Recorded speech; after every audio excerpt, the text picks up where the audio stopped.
Welcome to the BizTech Pulse podcast. We are thrilled to welcome Silji Abraham, a global recognized technology executive, a transformative leader, and a change agent whose visionary leadership has reshaped operations at top tier life science and pharmaceutical firms. With a unique career, more than 2 decades across multiple industry and functions, including R&D and IT, Silji has consistently driven innovation, efficiency, and growth, building and scaling enterprise organizations, digital platform, and agile organizations that deliver measurable business impact. Welcome, Silji. Please introduce yourself. Thank you for having me. I'm genuinely excited about this podcast because it is perhaps the unique opportunity for me to speak freely without the additional bureaucratic scrutiny and constraints of a corporate world, which I'm so used to for the last decade or so. To answer your first question about my career path from automotive to life sciences, it was never a strategic master plan. Instead, my journey was more driven by pursuing opportunities, taking calculated risk, and a fundamental belief I always had that anything is learnable through commitment and hard work. Absolutely. And what I have learned across these four different industries is that while they seem very different, at an abstract level, the enterprise workflows are remarkably similar.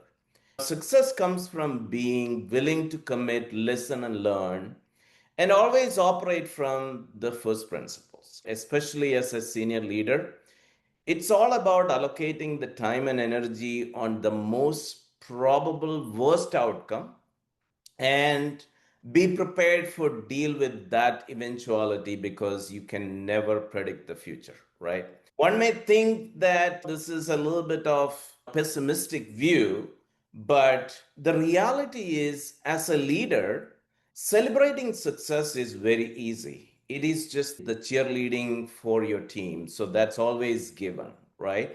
But dealing with a situation that doesn't really go as planned and leading from the front for the team at that point is the real leadership from my perspective.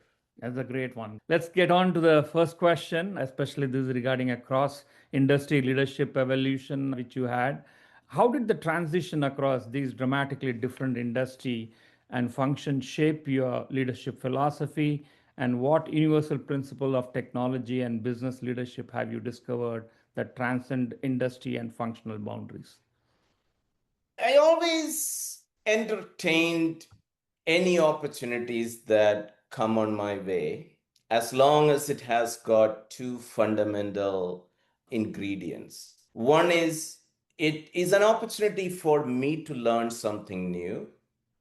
And I also have a belief whether it is an opportunity for me to build something new. For example, the CTO opportunity at West was something met those characteristics, and that's how I ended up in moving from, let's say, IT and assuming the head of R&D role in addition to the IT. Now, the key difference which I learned is the level of agility you assume when you operate in the digital virtual world versus when you operate in the physical world. While the first principle based operating model for leadership remains the same, but anticipating the most unfavorable outcome and preparing for that need a solid grounding in physical considerations because you cannot change or adjust anything in the physical world in any expected time. I had a great journey of being the CTO from a learning perspective, building something new, and some potential transformative initiatives like robotics for medical device assembly. I believe this was probably the first time an S&P 500 company organized both R&D and IT under one executive. And I feel it's very fortunate to do something unique and perhaps opportunity to be part of the big technology venture as a board member, where we have more than a dozen startups in life science domain at various stages. It's always a great experience to see how the execution focus in startups compared to big corporations where storytelling and stakeholder management kills the ability for execution. I have seen many different levels of that dysfunction in many companies. The more the generalist culture exists in the middle and the senior management, it exponentially deteriorates the execution speed. One thing unique about corporate environment is the pendulum can shift from good execution to no execution and vice versa in very short period of time since the culture shifts with the leaders. If you look at history, you can see a lot of examples where great companies were taken to the ground just because of bureaucracy and just financial engineering. Sometimes leaders were hailed as great leaders for many years because the damage to do this is not visible for multiple years. And you can see a lot of examples like that. To answer your question, it is not just the pharma companies is the problem, right? It is a problem for all the big companies, right? Most companies go through the constant cycle of great execution to no execution and vice versa, right? Based on the leadership and the culture, because no big corporation is starving for resources and constraints like the startup. Because in startup, you're forced to execute or go out of the business. Right? In big companies, very few leaders really focused on the long term. Unfortunately, the corporate incentive systems are not designed for long term success in the world we live in. Majority talk about long term, but that's never a really practiced thing. It would be phenomenal in terms of output if large corporations can have an execution culture like startup, but that remains usually the screensavers and corporate swag instead of reality. Don't get me wrong, there are exceptional leaders and there are mediocre leaders. Unfortunately, my experience is there are very few exceptional leaders and you will see a lot of mediocre leaders. Absolutely, I agree. The next one, in your previous writings, you have discussed building the first real time digital enterprise in the market. Can you elaborate on what this concept means in practical terms for a life science company? And how does this vision differ from the traditional digital transformation approach that focus on isolated process improvements? Great. The real time enterprise is something I believed in for well over a decade. I probably wrote that a decade ago. And the idea is to have a homogeneous ERP platform which can do real time business intelligence by computing everything in real time to answer any questions instead of having a plethora of proliferated systems or toys.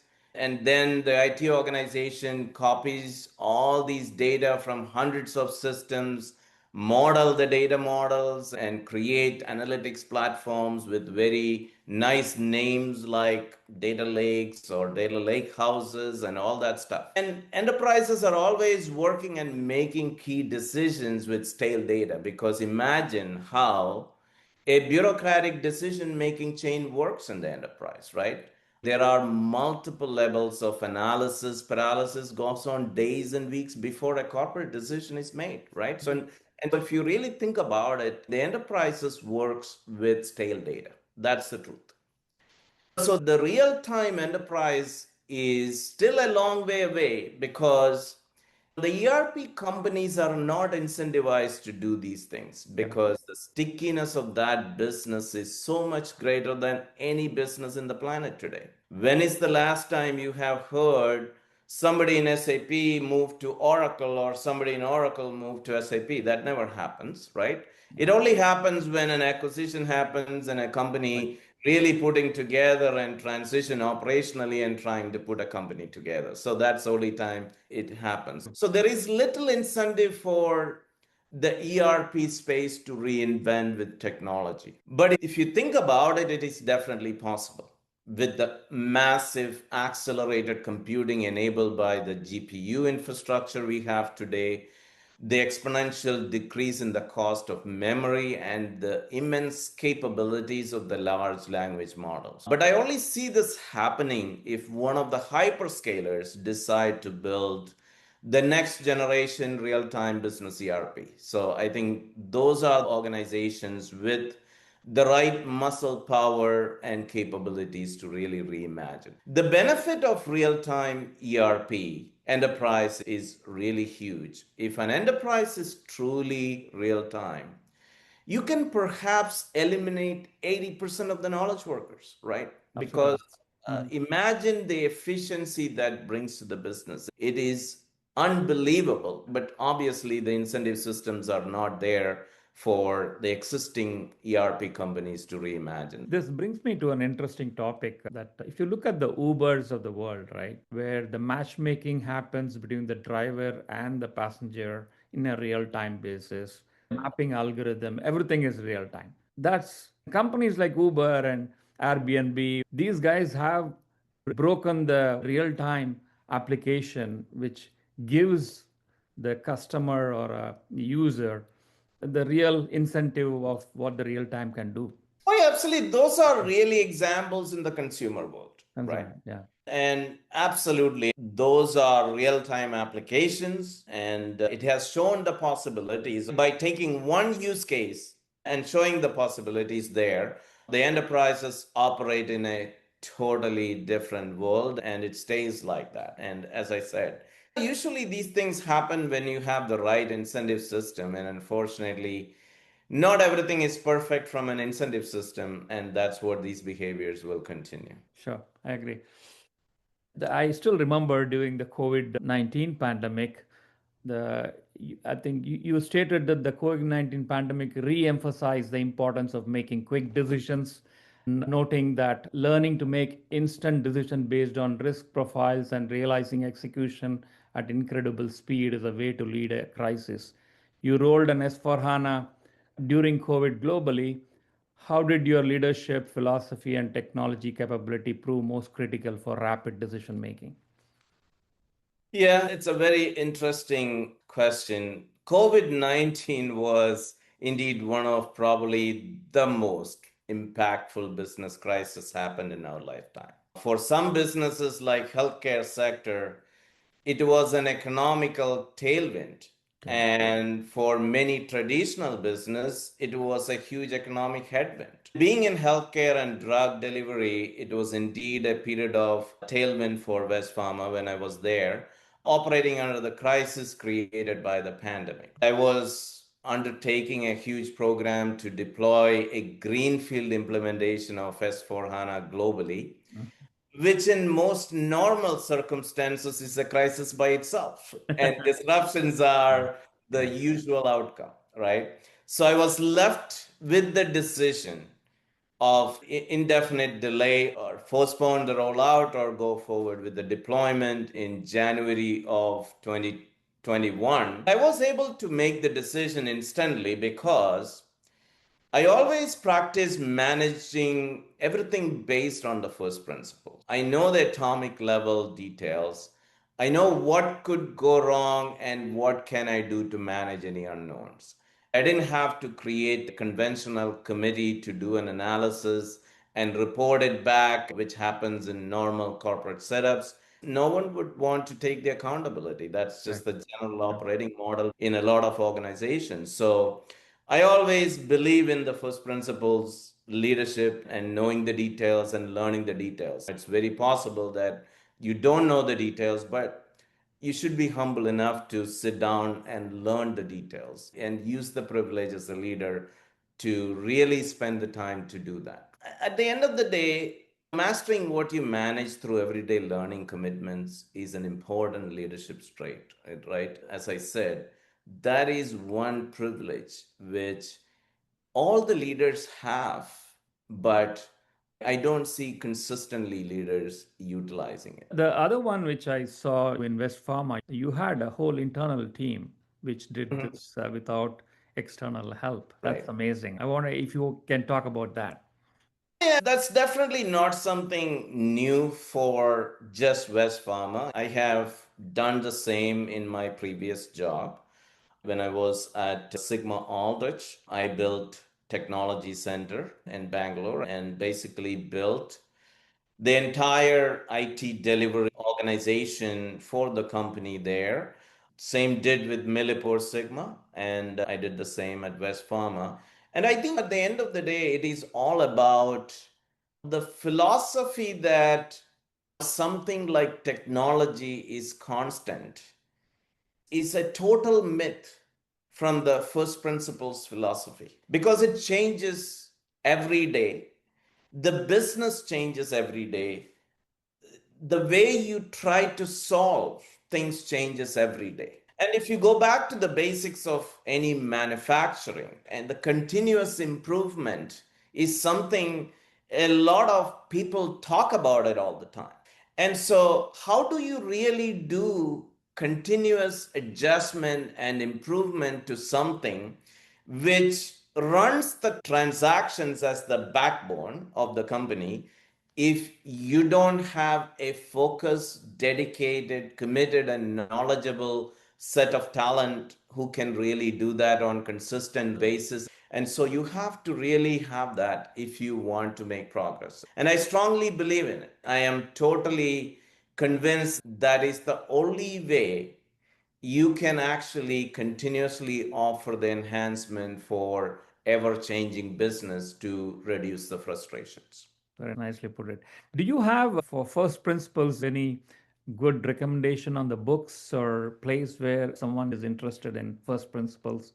I think I haven't really had looked at any specific book per se, but I think operating at first principles is very simple. You try to dissect every element of what assumptions to get to the basics where there is no more assumptions. It's based on facts, it's based on data, it's based on physics. So you are basically making decisions based on fundamental things at the atomic level.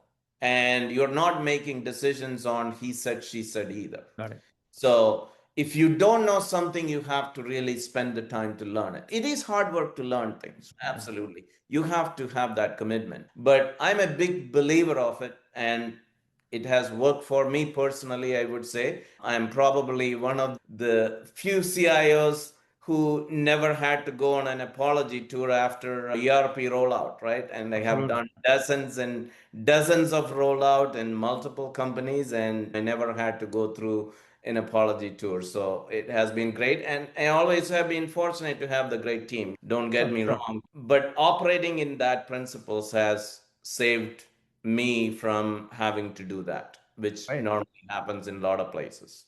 Awesome, awesome. Great. During your time at Sigma, you described using extreme parallel computing power to reduce next generational sequence alignment studies from months to hours. What excites you most about the intersection of high performance computing and life sciences? And where do you see the biggest opportunity for the computational breakthroughs in drug development and patient care? Yeah, so when I was in Sigma Aldrich and Millipore Sigma as a CIO, I also had the digital marketing and bioinformatics. So it was long before this current world of GPU computing, which we live in today. It was the beginning of Kubernetes and container based horizontal scaling of computing. At that time, the company had a bioanalytical test business, which uses basically the use case was sequencing and assembling the sequence to do detection of certain biological organisms in the sample or on the environment. It was a very forward thinking computing paradigm at that point when we even undertook a horizontally scaling e-commerce platform, which was a billion-dollar channel for the company at the same time. So we were applying the containerization and the horizontal scaling of Kubernetes at that time across the business. And this one was a specific use case in genomics use case at that time. Now, I would say today, in the world we live in, the containerization and the horizontal scaling still have got applicability, but the order of magnitude computing is more a function of more GPU and CUDA based computing today in that world. So just as I said, the technology keep changing. So I would say when you talk about accelerated computing today, I would say you should look at more GPU and parallel computing rather than just Kubernetes, because that's more a containerization and scaling of computing environment. Sure, makes sense. The next one, you founded Share Your Fortune as a non-profit social network platform for poverty alleviation, describing it as a connecting donors and volunteers at scale. What inspired you to create this platform, and how do you balance running a social impact venture while maintaining demanding corporate technology leadership roles? Yeah, I started Share Your Fortune org as a means to support the community I grew up in India. I haven't been able to focus and scale it beyond a few institutions I support. Given I have more time now, I plan to slowly scale it. But the focus would be always Kerala and Tamil Nadu, states in India, and a direct help to the needy. I'm always thankful for many of my friends who helped me in the cause, but it remains very humble and a focused activity for me, and I plan to really continue doing that That's great. in a very focused way. Awesome. You were recognized in 2014 in the top 25 Global CIO Leadership Award, in 2020 Minority Business Leader by the Philadelphia Business Journal, and in 2022 CIO of the Year Orbi Award in Philadelphia. From your perspective as a minority leader in technology, what specific actions can organization take to create more inclusive pathways to turn meritocracy and opportunities for a best talent to thrive, especially in traditional non-tech native industries like pharmaceuticals? Yeah, it's a great question. I have been very fortunate in my career to be at the right place at the right time. I had the luck to meet great individuals, and many of them have been senior leaders today in many companies. I really believed in learning it all through humility and hard work, and it has worked for me. Now, the United States exceptionalism in innovation, talent, and capabilities, in my opinion, didn't happen by accident. It is the result of a sustained inclusive culture experiment by attracting the world's best talent. Think about for a moment the most innovative companies of today and just think about who founded those. You would see majority by first or second generation immigrants. So you can say the inclusive culture is not only working but producing a sustainable results for this great nation. It is an experiment which you can just point out and relate to at any point of time. Now, how can inclusive culture become the fabric of an organization? That is a very different question. In my view, it simply starts with the value of the leader at the top. If the top leader embraces inclusive culture, it will thrive. If he or she uses it as just screensavers and corporate swag, as a way just to fake the narrative, it won't. At the end, the culture of the organization really starts with the top, and always relate, you can always relate to the culture of any organization at the top leader. And that is the truth. So make it work. I don't think there is any other blueprint other than it is a function of the values and the belief of the top leader. Given your extensive experience across automobile industry automation and the pharmaceutical value chain, from discovery to delivery, what technology driven disruption do you anticipate will shape this industry in the next 3 to 5 years? Which emerging technology do you believe will have the most transformative impact on business operations and society?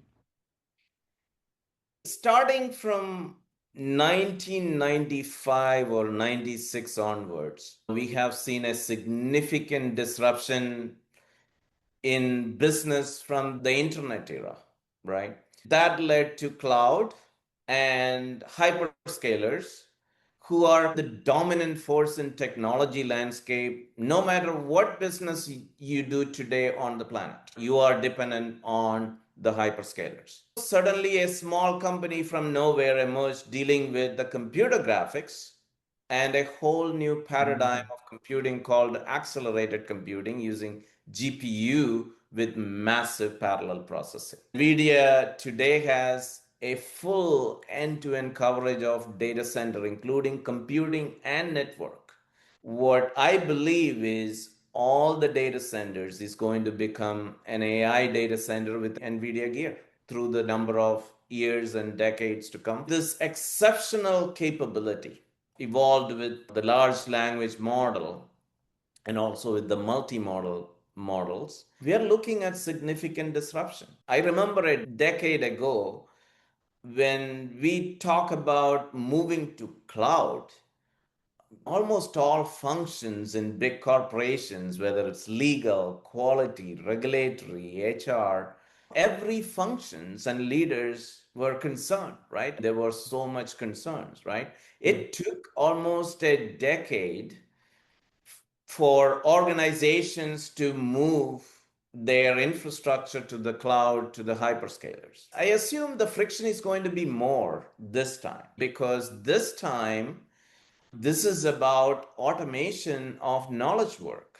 which is fundamentally going to affect these workforce dynamics. The tech companies have been soft in their answers on communications to the external world, other than obviously in the last few weeks, Amazon has announced that they are expecting some serious changes to their workforce driven by AI. I'm pretty sure you will see this going to start. I believe that we would see in the coming decade probably a set of new generation companies. That's probably what I believe it's going to happen more. There will be a set of new generation companies with very small number of employees and run large complex businesses at scale around the world. That is probably what is really going to happen because changing the conventional legacy organizations is going to be hard. It's going to take time, and so it is just not going to be an easy transition for those, right? Now, I also think that the existing 5.4 or 5.5 trillion dollars of US IT spend market, so that is probably going to see a significant increase because what history teaches us is one thing which is simple, right? Corporations, when it comes to technology and IT, never replaces anything. They keep adding. That's just the practical nature of technology. When is the last time you truly have replace something with something new? It's always something which is added, right? I think there is going to be a little bit of ballooning of cost, which is going from this already significant spend of $5.5 trillion. I think you will see some very serious acceleration of that spend as well. What will be the impact for these consulting firms? For example, strategic management firms like McKinsey's and BCG's of the world. Today, they are getting disrupted with the deep research AI, basically. And what is your thoughts on those things? So, in principle, if you are a knowledge worker today, it is absolutely possible that you could replace that work with the capabilities of Gen AI, right? Now, what is different in society is not about whether it is capable or not. When I say the society and the organizations, the system today is organized or designed you want to have somebody as accountable for an answer. You always want to point to somebody to say they are the owner of something which I am going to use or reference. That's how our system is set up today. As long as that is there in the corporate world, I think these setups will continue, right? Every one of them, I would say the consulting companies should be able to manage all that without a lot of manpower. Obviously, they can automate a lot of this research, and you only need a limited number of people to really process that and perhaps go through the vetting and finalize it and all that stuff. But at the end of the day, businesses operate in a world that you wanted to really have somebody to attribute to. The setup exists today and it will continue, in my view, while you see some changes. I said in my previous answer to your question, I believe that there's probably a set of new generation companies will evolve. Very little human capital and extreme automation, which does businesses at scale. Wow. So, what sort of timeline are we looking at? Is this going to happen in the next 2 years, 5 years? No, I think it's probably at least a very long journey of decades, right? You can look at history. What happened about the internet age, right? It took such a long time, and people are still trying to implement web applications today. Companies still have legacy things. It's never even architected for internet era. I think these things take a lot of time for any conventional companies to evolve and change to.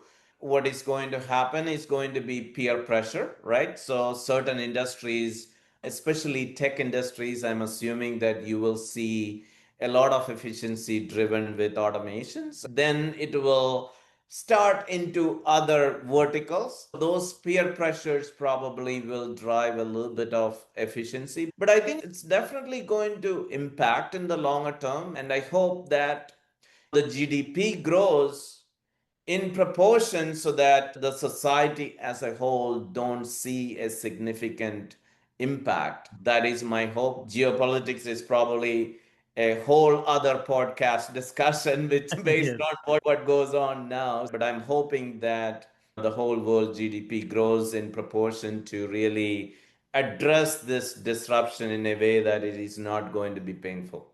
Wonderful. The last one, as you embark on a new adventure starting in 2025, what areas or industry are you most excited to explore? And how do you plan to leverage your experience in digital transformation and innovation in these new ventures?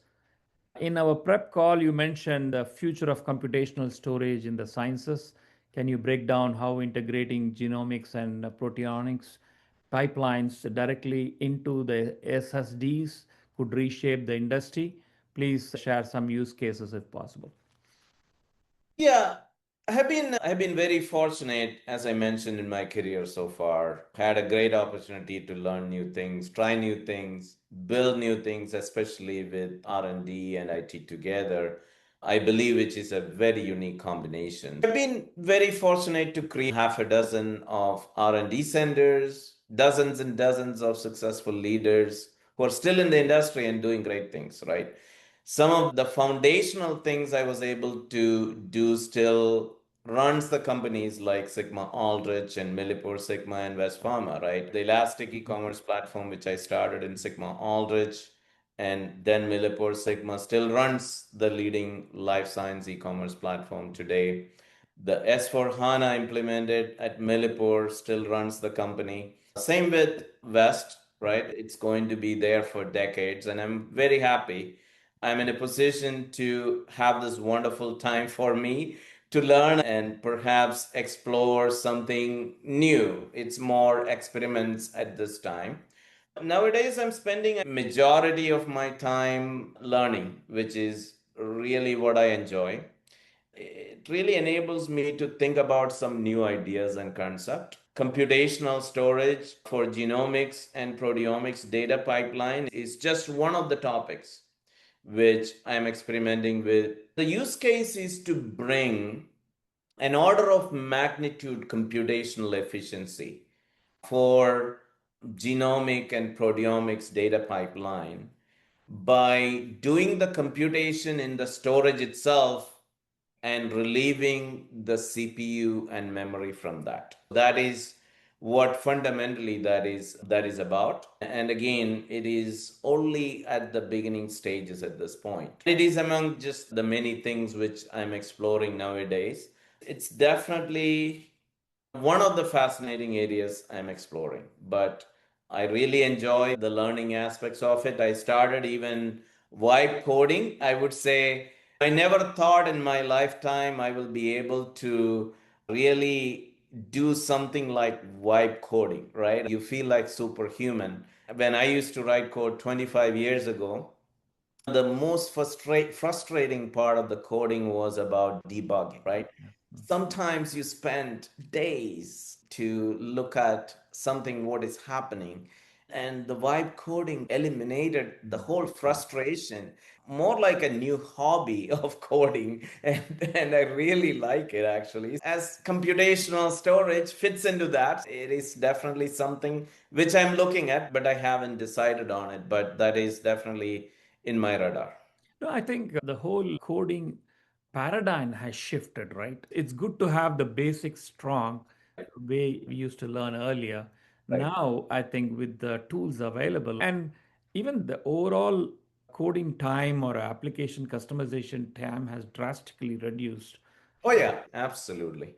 Keep in mind that if I may talk about the friction, right? You would have huge friction in adoption of any of this in Yeah. a traditional organization, just like I have talked about the journey of just cloud. It took a lot of time and friction to convince all the different stakeholders in a corporate world.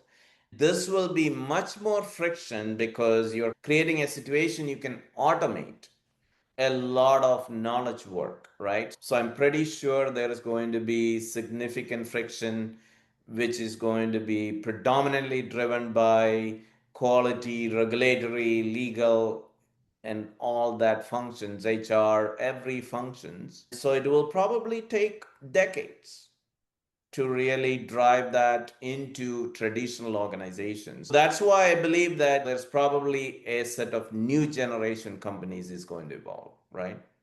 That's the most probable outcome. I do remember when I think I came to meet you or Virender during one of the discussions in Sigma Aldrich. One statement which stood up totally different is how companies has to become a software company, irrespective of whether you are a manufacturing or a pharma or a life science. Every company has to become a software company to some extent to That is the bring. truth Yeah. because you never operate a company without having a backbone of software which is doing it. You can think about that as okay, I can buy hundreds of toys and do this, but the reality is plumbing those toys and making it working, it's not easy. People don't realize that data does not travel like electricity. You can't just plug in to a port and convert from 240 to 120 when you're traveling from, let's say, one geography to another. There's nothing like when you're dealing with data. The plethora and the thousands of systems created in the enterprise world has created the complexities. In essence, if you wanted to reinvent yourself, you have to be a hardcore software company to really drive that behavior. It definitely needs a different kind of leadership than a traditional business, in my view. Awesome, awesome. Thank you very much, Silji. Thank you for having me. Thanks for having such an incredible conversation on various topics. Thank you once again for joining the BizTech Pulse. It's been an honor to have you share your journey, your leadership insight, and your forward thinking thoughts on the evolving role of CIO and the impact of AI, automation, and global dynamics in the enterprise technology. Final thoughts from your side for the audience? I think my key takeaways to everyone is today we live in a world you can learn anything. This is the luxury we all have today. If you are ever watching YouTube or looking at a computer, everything which you want to learn today, it's possible, right? Everybody is having the same privilege to learn about any topic today. So, my advice to everyone, use the opportunity, right? If you're not going to learn as much as you can, somebody else is going to do that. It's a hyper competitive world we live in. Pursue the passion and learn, and that will make you excel in whatever you're doing. Whether it is creating movies, it really doesn't matter. I was on the other day just experimenting, creating some literal movie segments because I would have been never able to do that in my lifetime. I have some ideas, I wanted to create something, but I don't even have the ability to think about how to really go about and do that. Today, I can see that in 2-3 minutes, and if I don't like it, I can continue to iterate that. That's the beauty of this world, right? It's an opportunity for people to learn and use it for their advantage. Very well said. To our listeners, if you enjoyed today's episode, don't forget to subscribe, rate, and review the BizTech Pulse podcast on your favorite platform. Every bit of feedback helps us to bring more information and podcasts like this. You can also follow us on LinkedIn, Spotify, and Apple platform for updates on upcoming guests and behind the scenes stories. If this conversation with Silji sparks new ideas and reflections, we would love to hear from you. Drop us a comment and connect with us online. Thank you very much. Thank you.